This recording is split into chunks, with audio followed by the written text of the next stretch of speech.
தேர்தல்ல 72% ஓட்டுகள் பதிவாயிருக்கு. Vote counting சென்டர்ல காலையில 8 மணிக்கே ஓட் கவுண்டிங் ஸ்டார்ட் ஆயிடுச்சு. மொத்தமா 140 சீட்ல 120 சீட்டுகள்ல KDF 61 சீட்டும், ஜனபட்ச முன்னணி கட்சி 59 சீட்டு வாங்கியிருக்கு. தமிழ்நாட்டு அரசியல்ல மிகப்பெரிய திருப்பத்தை கொண்டு வர மிகப்பெரிய தேர்தல் தான் இந்த வாட்டி நடந்திருக்கு. மந்திரி சபையில யாரு இடம் பெற போறாங்கன்னு பொறுத்திருந்து பார்ப்போம். ஹலோ, எண்ணி முடிக்க போறாங்களா? ஜனபட்ச முன்னணி கட்சி 4612 ஓட்டுகள் வாங்கியிருக்கு. அப்பா, நீங்க தான் லீடிங்ல இருக்கீங்க. அடுத்த சிஎம் அப்பா தான்.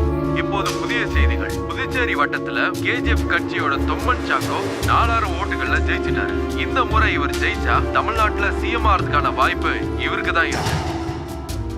வயநாடு மாவட்டத்துல ஓட்டு எண்ணிக்கையில KDF கட்சியில இருக்கிற பழங்குடி மக்கள் தலைவரா இருக்கிற செல்லப்பன் தேர்ந்தெடுக்கப்பட்டார். இப்போது புதிய செய்திகள். திருவான்மியூர் தொகுதி ஓட்டு எண்ணிக்கை முடிவுக்கு வந்தது. தமிழ்நாட்டுல முக்கியமான தொகுதி தான் திருவான்மியூர். முன்னாள் மந்திரி KDF கட்சியில இருக்கிற ஸ்ரீ பால கங்காதர மேனன் முன்னணியில இருந்திருந்தாலும் இப்ப 3வது இடத்துக்கு பின்தள்ளப்பட்டார். 2 பெரிய கட்சிகளையும் பின்தள்ளி ஸ்ரீ கிருஷ்ணகுமார் ஜெயிச்சிட்டார்.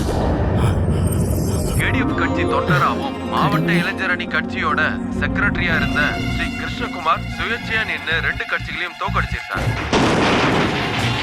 கிருஷ்ணகுமார் வாழ்க! கிருஷ்ணகுமார் வாழ்க! கிருஷ்ணகுமார் வாழ்க! கிருஷ்ணகுமார் வாழ்க! கிருஷ்ணகுமார் வாழ்க! கிருஷ்ணகுமார் வாழ்க! கிருஷ்ணகுமார் வாழ்க! இந்த படை போதுமா? இந்த படை போதுமா?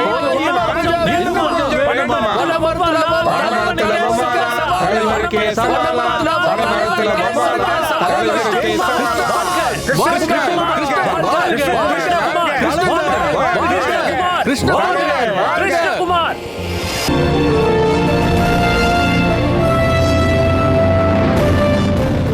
வணக்கம். முக்கிய செய்திகள். தேர்தல் முடிவுக்கு வந்தது. தெளிவான ஓட்டு எண்ணிக்கை வெளிப்படுத்தாதனால தமிழ்நாடு அரசியல் குழப்பத்துல இருக்கு. 2 கட்சியும் சர்ச்சையில இருக்கு. போன தடவை 3 சீட்டு வாங்கின கட்சி இப்ப 70 சீட்ல தோத்து இருக்கு. அது உங்க ஆட்சியோட லட்சணத்தை காட்டு. நீங்க காலவாரி விட்டதால் தான் அப்படி ஆச்சு. ஒருத்தருக்கு ஒருத்தர் பழி சொல்லாம இதுக்கப்புறம் என்ன பண்ணலான்னு யோசிங்க. என்ன சொன்னாலும் முதலமைச்சர் ராஜினாமா பண்ணணும். இங்க ராஜினாமா பண்ணா யாரும் முதலமைச்சர் இல்லையே. நம்மளால ஆட்சியை நடத்த முடியுமானே இப்ப சந்தேகமா இருக்கு. என்ன பண்ணாலும் 69 சீட்டை வச்சு எதிர்க்கட்சி மந்திரி சபையில இடம் பிடிக்க முடியாது தெரியுமா? ஆனா இப்ப கிருஷ்ணகுமார் நம்ம கூட இருந்தா நம்மளால ஆட்சி செய்ய முடியும். அப்பதான் 71 சீட்டு வரும். கிருஷ்ணகுமார் அதுக்கு ஒத்துப்பாரா? சீட்டு கொடுக்கலன்னு கோவத்துல இருப்பாரு. நான் இத பத்தி அவர்கிட்ட பேசினேன். அவர் இங்க வரப்போறதா அவரே என்கிட்ட தெளிவா சொன்னாரு. நீ போட்டி போட வேண்டாம், உங்க பையன் போட்டி போட்டா போதுன்னு உங்ககிட்ட நான் எவ்வளவு தடவை சொன்னேன்? ஒரு 100 தடவை சொல்லிருப்பேன், நீ கேட்கவே இல்ல. அது நம்ம ராஜதந்திரம்யா. எனக்கு பதிலா என் பையனை நிறுத்தி இருந்தா அது வாரிசு அரசியலா போயிருக்கும். அப்பனோட சப்போர்ட் இல்லாம பையன் சொந்த கால்ல நிக்கணும். அதை என் பையன் ப்ரூவ் பண்ணிட்டான். அதைத்தான் எதிர்பார்த்தேன். வாங்க வாங்க.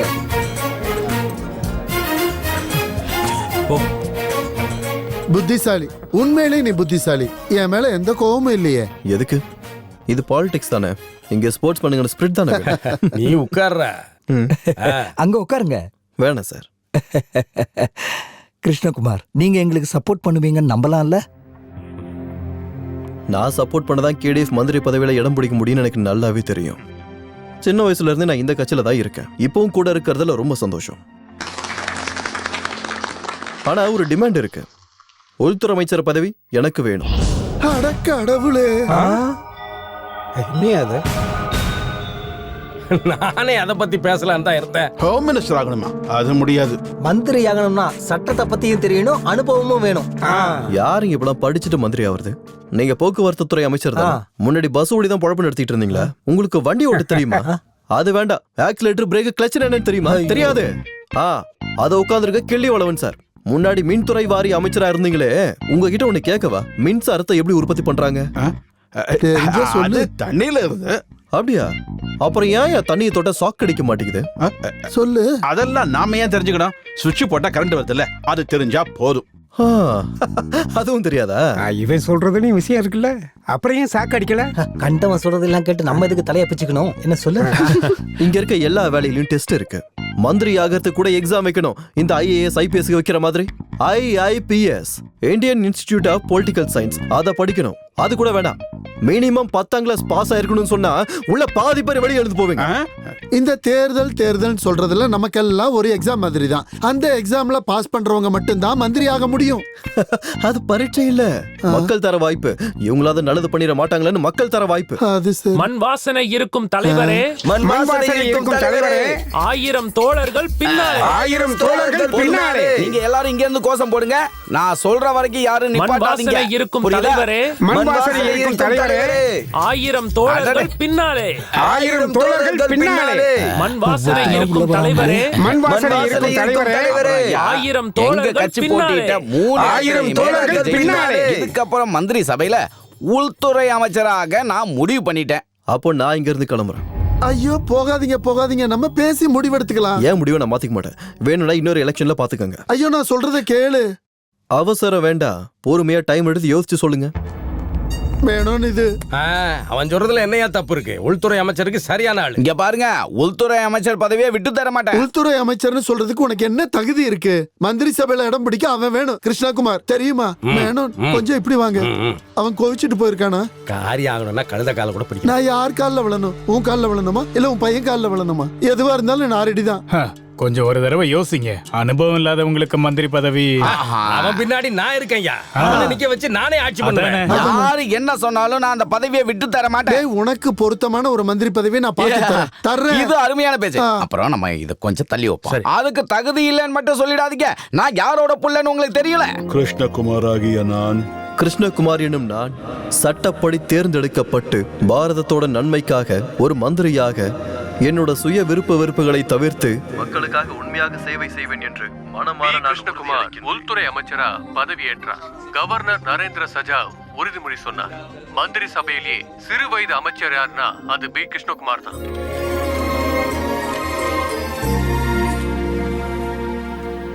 பல கட்சிகள் இங்க போட்டி போட்டுட்டு இருந்தாலும் உங்க அப்பா இருக்கிற KDF கட்சியில இருந்து அமைச்சர் பதவி வாங்கியிருக்கீங்க, சரிதானே? எனக்கு கிடைச்ச வாய்ப்பை பயன்படுத்திக்கிட்டேன்றது தான் உண்மை. அந்த வாய்ப்பு எனக்கும் என் குடும்பத்துக்கும் உபயோகப்படுற வகையில இருக்குன்னு நான் யோசிக்கல. அதிகாரத்தை தப்பா பயன்படுத்தவும் மாட்டேன். அது மட்டும் இல்லாம எனக்கு கிடைச்ச இந்த அதிகாரத்தை பொதுமக்களோட நன்மைக்காக நான் பயன்படுத்த போறேன். அப்பாவுக்கு எதிராக போட்டி போடும்போது உங்களோட மனநிலைமை எப்படி இருந்தது? நான் அப்பாவுக்கு எதிராக இல்ல, அவரோட கட்சியோட கொள்கைக்கு எதிராக தான் போட்டியிட்டேன். அரசியல்ல பந்த பாசத்துக்கு இடம் இல்ல. அப்பாவை தோக்கடிச்சப்ப என்ன தோணுச்சு? நான் இல்லைங்க தோக்கடிச்சது, அது மக்கள். அரசியல்வாதிங்க அதிகாரத்தை துஷ்பிரயோகம் பண்ணும்போது வாக்கு மூலியமா அவங்களை நிராகரிக்க மக்களுக்கு உரிமை இருக்கு. அப்போ உங்க அப்பா பாலகங்காதரன் மேனன் பதவியை பயன்படுத்தி அத்துமீறல் செஞ்சாருன்னு அமைச்சர் சொல்ல வரீங்களா? நான் தனிநபர் குறிப்பிடல சார். அப்பா குற்றவாளி இல்லைன்னு தெரிஞ்சதுக்கு அப்புறம் நீங்க இந்த மந்திரி பதவியை உங்க அப்பாக்கு விட்டு கொடுப்பீங்களா? அப்பா நிரபராதின்னு தெரிஞ்சதுக்கு அப்புறம் கட்சி விருப்பப்பட்டால் என் மந்திரி மற்றும் MLA பதவியை துறக்க நான் தயார். கொஞ்ச நேரத்துல நிறைய பேசிட்டோம். உங்க எல்லாரையும் அப்புறம் பாக்குறேன்.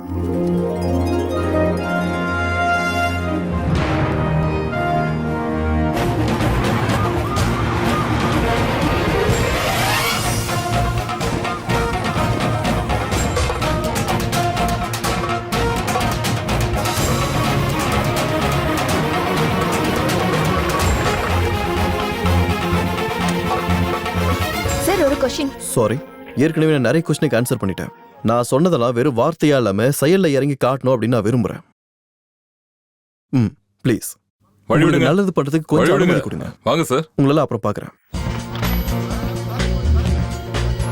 சார், நீங்க கேட்டிருந்தீங்களா கரப்ஷன்ஸ் இல்லாத ஆபீசர்ஸ் வேணும்னு. DOSP Anantharaghavan sir. SI Pratap Varman sir, please come. Sir வணக்கம் sir. Excuse me sir. Sir மந்திரி சபையை நீங்க முழுசா தொடர்வீங்களா மீட்டிங் சார்? முடிஞ்சதுக்கு அப்புறம் சொல்றேன். 5 வருஷம் நான் இங்க தான் இருக்க போறேன். மீட்டிங் அப்புறம் பேசலாம். மீட்டிங் அப்புறம் பேசலாம். என்னோட பர்சனல் ப்ரொடெக்ஷன்ற பேர்ல நீங்களும் உங்களோட குரூப்பை என் கூடவே இருக்கணும் சார். அது என்ன ப்ரொடெக்ட் பண்றதுக்கு மட்டும் இல்ல, இந்த நாட்டை ப்ரொடெக்ட் பண்றதுக்காகவும் நீங்க என் கூட இருக்கணும். என்னை விட பெரிய ரேங்க்ல இருக்கிற உங்ககிட்ட தான் ஈஸியா கம்யூனிகேட் பண்ண முடியும். முன்னாடி என்கிட்டயே நிறைய வாட்டி போராட்டம் பண்ணும்போது லட்டியில பேசிருக்கீங்களா நீங்க? அது இல்ல சார். என்ன நொல்ல சார்? ஒரு ரிக்வெஸ்ட். எஸ். தயவு செஞ்சு என்ன சார்னு கூப்பிடாதீங்க. ஒரு மந்திரி ஆயிட்டேன்றதுக்காக மரியாதை இல்லாம கூப்பிட முடியாது இல்லையா? நான் சார்னு கூப்பிட்டு பழகிட்டேன் சார். சார் அப்படிதான் சொல்ல வரும் சார். Good morning sir. வணக்கம் சார். சார். இவங்களோட புது போஸ்டிங் டிஐஜி கிட்ட இன்ஃபார்ம் பண்ணியாச்சு sir. Please take necessary okay sir. Okay sure sir.